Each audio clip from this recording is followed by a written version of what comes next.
Now we are going to set up and connect our Twilio account. You are going to visit twilio.com, put in your email address and your details, and get started to create that account.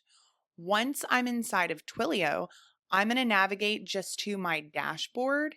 So you can just click on the account and then you will be located to this dashboard here. So inside of high level, I am currently on the account level. So clicking on that drop down, I'm going to navigate to the bottom of the left-hand sidebar and click on settings. And then I will go to phone numbers. So it says your phone system isn't configured.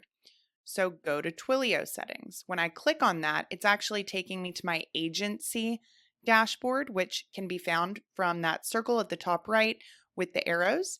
And I am going to go ahead and grab that very first number, account SID, click that copy button, and I'm going to paste it in. Then I'm going to click on this auth token, the copy button. I'm going to paste that in and I'm going to hit save. And then I've got that green checkbox so I can see that that is in fact updated. Now I'm going to click on this three-dot menu down here where I see that account. And I'm going to do the same thing. I'm going to paste that auth token, hop back, click here and hit save. And now I have connected my Twilio account. We will then navigate back to our sub account, which is the business. And I am going to go back to settings at the bottom left, click back on phone numbers. And now it's giving me a suggestion of a phone number that I want to add. So I'm going to click on add number instead and pick my own number. You're going to type in your area code and hit search. Once you do that, it's going to pull up a list of numbers that are available. You can scroll through and see if there are any that are appealing to you. I tend to choose the ones that have repeating numbers in them just to make it easier for someone to remember. So we're just going to choose this one right here and hit save. Now I can click on this edit icon and we can call this main line. So then we have forward calls too. We are then going to plug in the phone number that we want those phone calls forwarded to. So whenever somebody dials this number, they're actually going to be ringing the number that we put in here. This would be your main business line or your front desk, or maybe you as an owner, maybe it's just your cell phone. So we've got a couple of features here. The first thing is past called number as caller ID. So this is a good idea if it's going to your personal cell phone or someone else's personal cell phone, because what this is going to do is allow you to save this number to your phone as a contact. And whenever that phone number is called from a lead or a client, you'll actually see whatever you saved that name as in your phone, such as Classic Cuts lead call. So you know that it's not spam or a telemarketer or a robocall or anything like that. You know it's a high priority and you need to answer that. So that is something I would recommend if this is going to a personal cell phone. The Enable Call Connect feature, this requires that the receiver press a key in order to connect the call. This will result in higher accuracy for call reporting. I typically have left that off, but it is perfectly fine to turn it on if you want to try that out. You then have the whisper message. So this would be call from Classic Cuts Barbershop.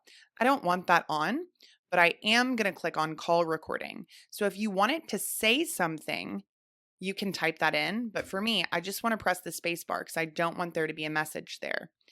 Incoming call timeout, we can leave those on. It's going to be a default of 60 seconds. And what that means is if you do not have a voicemail set up for the user, then it's just going to stop ringing after a minute if no one picks it up. Otherwise, if those were turned off, it would just ring indefinitely. So we're just going to hit update. And so you can see that because I did not put a forwarding number in there, there is no forwarding number. You absolutely want that forwarding number. Otherwise, the calls will just come into the high level account and it will not actually ring on a real phone number. We're also going to add one more number. This is something I would consider somewhat optional, but it is something that I recommend. And this is going to be a text message only line. We are going to be able to tell people, type the keyword promo to whatever phone number we select to claim this special offer. The reason that we would want to have a separate phone number is because there will be people responding to you through text message once you start using this system. It's going to be on that main default line. So if you choose a keyword that someone might say in the course of any conversation or response to your business, that keyword would then trigger those campaigns to go out when we set that up. If that's a little confusing, don't worry about it. But basically, what we are doing is creating a separate phone number just for people to text keywords into so that it doesn't conflict in any way with the conversations that may be taking place with your leads or your clients. So I am just going to pick this number right here. I'm going to hit save. You may not want that phone number to actually forward to any place, but I would still forward that to your main business line in case anybody decides to call that. So we're going to say text only line. We would insert that forwarding number. We can do the same thing here and the same thing here. And I'm going to click update.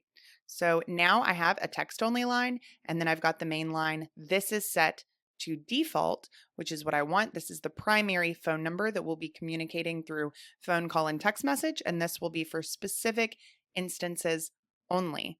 Once you've done that, your phone numbers are set up and they're good to go. Again, put those forwarding numbers in there.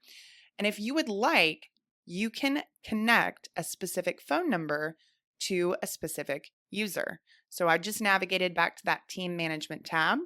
Then we've got this call and voicemail settings drop down. I can then say, this is the primary phone number for this specific user. So it says this is only required if the user needs a dedicated number, not required for voicemail or for routing the calls to the assigned user. So again, this is optional. This is only if you want certain team members to have dedicated numbers so that you can filter by those numbers in the call reporting and see the different call stats and call recordings for a specific team member. If I don't need to do that, then I don't need to fill this in. However, if I wanted to do that, that is where I would do it. So this is the voicemail settings. We will record a voicemail if call isn't answered before this duration. So we could say a 20-second timeout, and then I could upload an audio MP3 file or WAV file right here as my voicemail for this system. That's definitely something I'd encourage you to do. You can also tell them, if we weren't able to answer the call, visit this URL to set up an appointment, or text this number with a certain keyword to set up your appointment. So again, those are optional things, but I do think it's a best practice. So if we had updated those settings, we could hit save. Otherwise, I'm just going to click cancel and we are good to go on our phone numbers.